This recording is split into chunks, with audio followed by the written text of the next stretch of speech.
오늘 함께 묵상할 성경 말씀은 누가복음 9장 1절에서 17절 말씀입니다. 누가복음 9장 1절에서 17절 말씀입니다. 오늘은 3절, 4절 말씀을 읽겠습니다. 이르시되 여행을 위하여 아무것도 가지지 말라. 지팡이나 배낭이나 양식이나 돈이나 두 벌 옷을 가지지 말며 어느 집에 들어가든지 거기서 머물다가 거기서 떠나라. 아멘. 오늘 함께 묵상할 주제는 강력한 의탁입니다. 본문 누가복음 9장은 세 가지의 이야기가 나오는데요. 12제자 파송, 헤롯의 독백, 그리고 오병이어 사건입니다.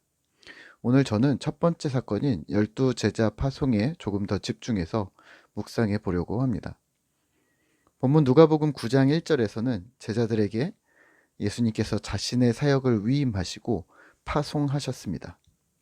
물론 보내시기 전에 예수님은 권능을 주셨습니다. 1절입니다.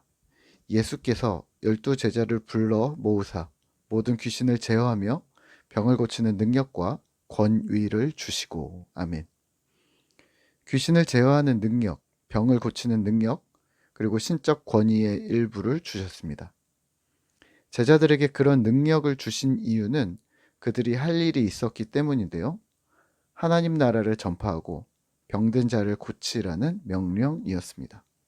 2절입니다.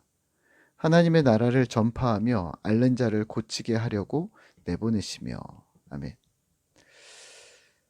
하나님 나라라는 복음을 전파하며 병으로 고난받는 사람들을 회복시키시는 일을 맡기셨습니다. 영적인 구원뿐 아니라 육적인 실제적인 구원도 동시에 주셨던 것이고요. 예수께서 그리 하셨듯이 그의 제자들에게도 동일한 사역을 담당하게 하십니다. 오늘 주목할 부분은 3절입니다. 이르시되 여행을 위하여 아무것도 가지지 말라.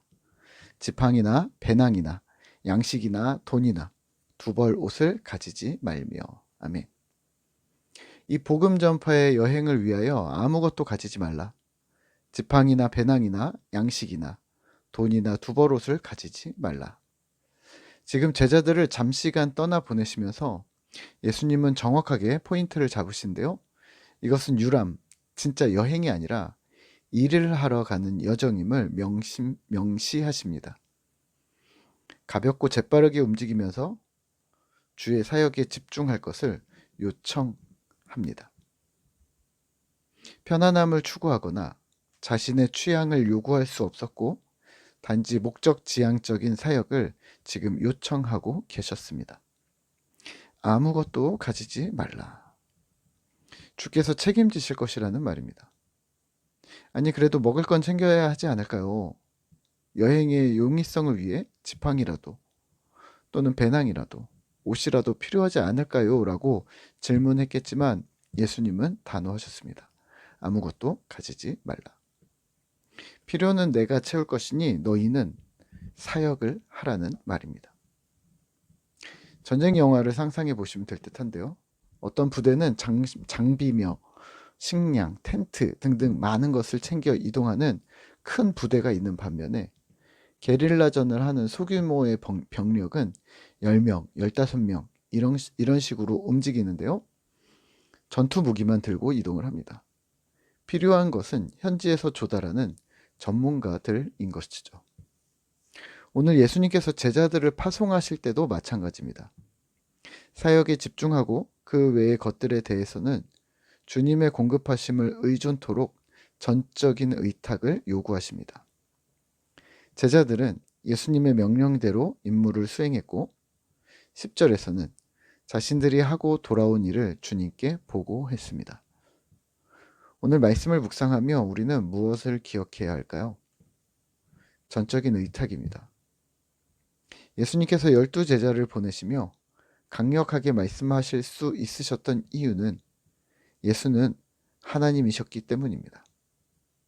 신적인 권위, 심지어는 복음을 전하고 귀신을 쫓고 병을 고칠 권세와 능력을 부여하셨습니다. 예수님은 제자들에게 한 가지를 요청하셨습니다. 전적인 의탁이었습니다. 오늘 우리는요, 우리의 삶에 하나님을 전적으로 의탁했는가? 경제활동, 가정, 이웃들과의 관계, 모든 영역에서 하나님을 의지하는가 다시 점검하셔야 합니다. 더 나아가 교회 공동체의 사역까지도 하나님의 주인 되심, 그의 주되심을 진정 의지하고 있는가, 아니면 인간적인 힘과 능력을 따라 생각하고 말하고 행동하고 있는가 되돌아보시죠. 되돌아보신 후에는 해야 할 것이 있습니다. 재헌신입니다.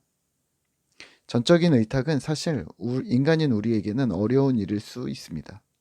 믿어지지 않는 것도 이유가 되겠지만 꾸준하지 않고 귀가 얇은 인간의 속성, 나약함 때문에 쉽게 흔들리고 주님의 능력을 잊어버리기도 합니다. 연약하고 한심하기 짝이 없습니다. 그런 때마다 우리는 어떻게 해야 할까요? 회개라는 도구를 이용해 한숨만 쉬고 있으면 되는 걸까요? 아닙니다. 재헌신이 필요합니다. 초심을 회복하는 것이죠. 계시록 2장의 에베소 교회를 향한 주님의 책망처럼 처음 사랑을 버렸고 그러므로 어디서 떨어졌는지를 생각하고 회개하여 다시 처음 행위를 회복하라는 명령에 철저히 순종해야 합니다. 다시 정리하면 재헌신을 하면 된다는 말입니다. 가끔 이 재헌신을 쉽게 여기시는 분이 있는데요. 한 번 받은 구원이 영원하다고 생각하면서 내 마음대로 행동해도 된다고 생각하기 때문이 아닐까 합니다. 과연 그래도 될까요? 구원은 하나님의 측면에서는 영원합니다. 단회적인 것은 맞습니다. 하지만 구원은 인간의 측면에서는 매일 매순간 갱신해야 합니다. 나는 최고고, 나는 절대로 죄에 빠지지 않고 유혹에 넘어지지 않아, 세속적이지 않아, 세상에 나는 속지 않아 라고 인간 중 누가 자부할 수 있을까요? 우리는 점검해야 하고 다시 헌신해야 하고 주님께서 명하신 길을 잘 걷고 있는지 자주 점검하셔야 합니다.